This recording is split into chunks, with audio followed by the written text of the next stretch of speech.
Hi everyone, it's Jeanette here from the Sewing Studio with something we haven't done for a while actually, a little bit of free motion quilting. Now I'm going to be using the Janome Memory Craft here for some free motion. Now I'm just going to pull this in under the close-up a bit. Now you can see I've made a little start at home, just so that this video doesn't run too long.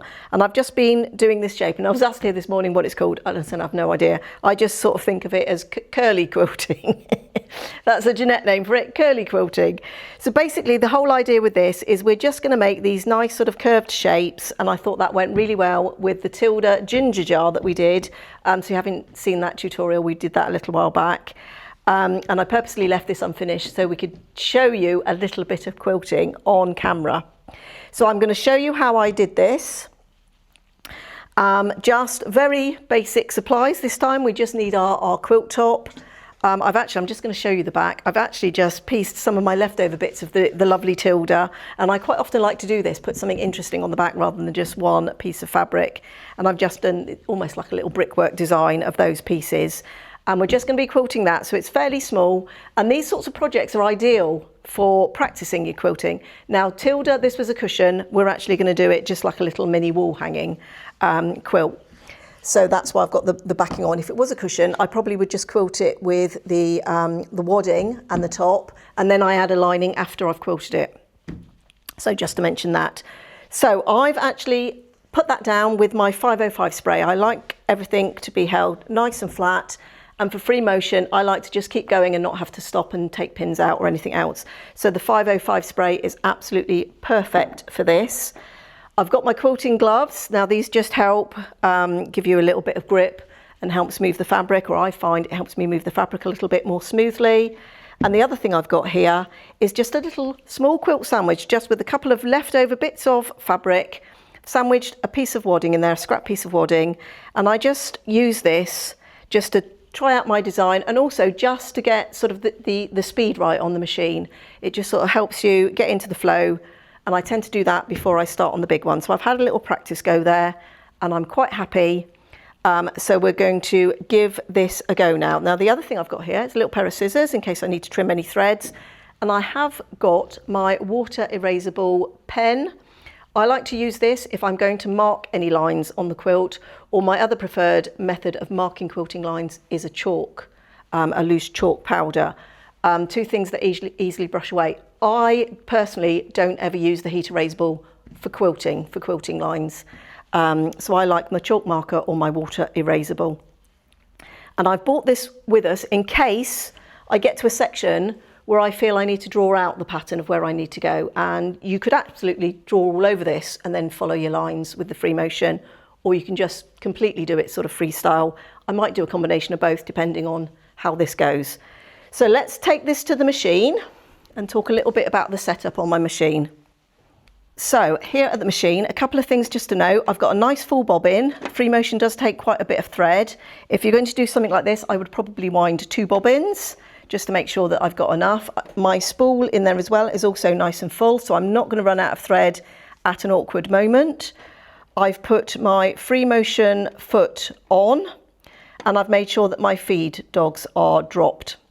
Now, just a word about this. Now, on most free motion feet, you have a little bar which just sort of sits on top of the screw that holds the needle in, but it just attaches like your other foot.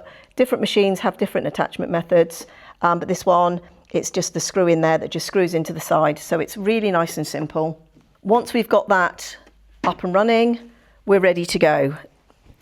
So I'm going to put my gloves on, but I'm actually going to sort of start in this little corner here. Now, one thing to say is you don't have to try and sort of do that whole thing all at once. So quite often I will just do a little section, do a bit, and then come back out, and then I can come back in and fill that section. So I quite often will just do it in small pieces and just keep going like that. But it sort of tends to sort of go a little bit organically for me. I have sort of a little bit of an idea. But I think I'm going to do that here because I've got this section here, which I'm aware that I'm going to have to come in here and come out again. So I'm probably going to start somewhere here, get this done, and then sort of come out, and then perhaps do that little corner in another separate section. So I've got my gloves on. I say they help with the grip. Now, because I'm starting out here, I don't have to bring up my bobbin thread. You can if you wish. So I'm going to make sure that my presser foot is lowered. Actually, I'm just going to put that thread underneath. Now, the trick with this is you want to be moving at a consistent speed that matches the speed of your machine. And that's what regulates your stitches. So you're doing the regulation of the stitches. The machine isn't doing that. By how fast or slow you move your fabric is how small or long your stitches are going to be. So my presser foot is down. I'm going to put my needle down, and I'm just going to start by just doing a couple of stitches on the spot, and that will just tie off that thread, and then we're just going to come in. Also, just to say, I've got my machine on about half speed.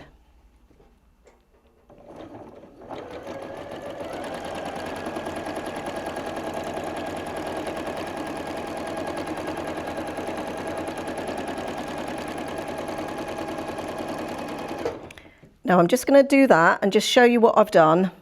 So this is sort of what I call my curly, and it's a little bit different than the meander where we just sort of stipple wherever. And what I'm doing is making like these little C shapes, and then you come back round around the outside. So there's one that's a little bit wider. Now on that one, I didn't come round, I just used it to sort of travel to the next bit, and then you come back round the outside. So I can come in again. So all over this, I'm just going to go off in different directions, do that little C shape, and then travel back round.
Now that shape there, that was like the last C that I did, and I decided I wanted to travel back out and come off. So once I went round there, I just echoed the shape there and the shape here to keep those curves sort of consistent. Now if I just undo what I've done there, I'm just going to hold that up, but you can sort of see here where I've just got these little sort of curly C shapes. But here, this was my last C shape. I travelled, and then I'm echoing those shapes and keeping those curves going. And that just sort of makes that pattern all blend together. So let's just put that in under the close-up, so you can see what I've done there. Now you can see I've left that piece section there, but I can come back in and fill that. So you don't have to be thinking you have to fill every blank space just in one fell swoop. You can just chunk out little bits. Now, if I wanted to draw something in, so let's just show that. So I wasn't quite sure how I was going to fill that, or I had a specific place I wanted to go. I can just use my water erasable, and I can be echoing my shapes. And let's just say I want to do a curl there, and then come off, and maybe a small curl there, and come off. So I could just come in and do that. And just remember, just because you've drawn something there, you don't have to stay exactly on the line. As long as it gives you sort of a rough place of where you want to go, then you can do that. So let's see if we can sort of follow that. And that's, you know, you don't even have to do that bit. You can just trail in, trail out, and then that's just another section. So you just build and build and build. I think what can be quite scary if you look at the whole blank space and think, oh, I've got to fill all of that, but just do it in little sections. And just practice. And something this size, a cushion, a small little table topper, a little wall quilt, absolutely perfect for practicing on. So let's take that to the machine and do that bit.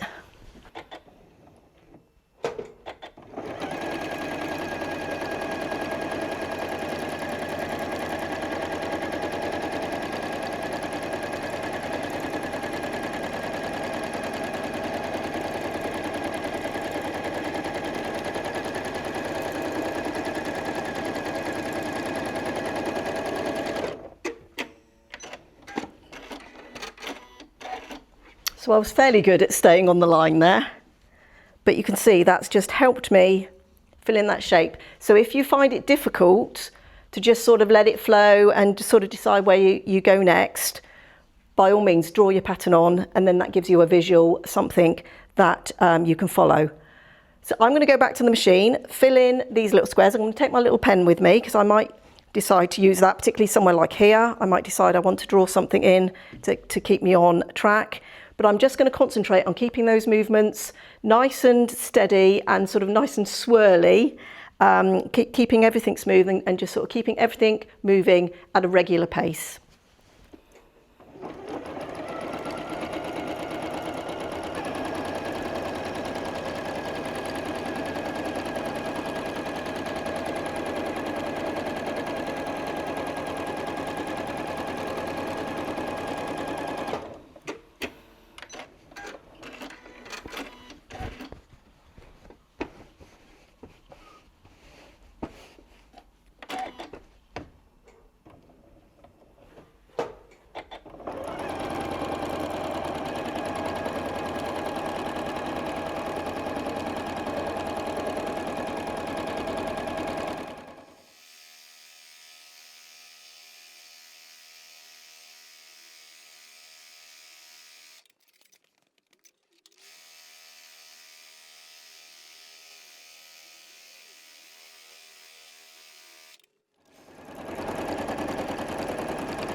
There we are. So very quickly, we've got that all filled in, and hopefully that's all sort of looking just nice and swirly. We've got some nice bit of movement, a nice bit of texture.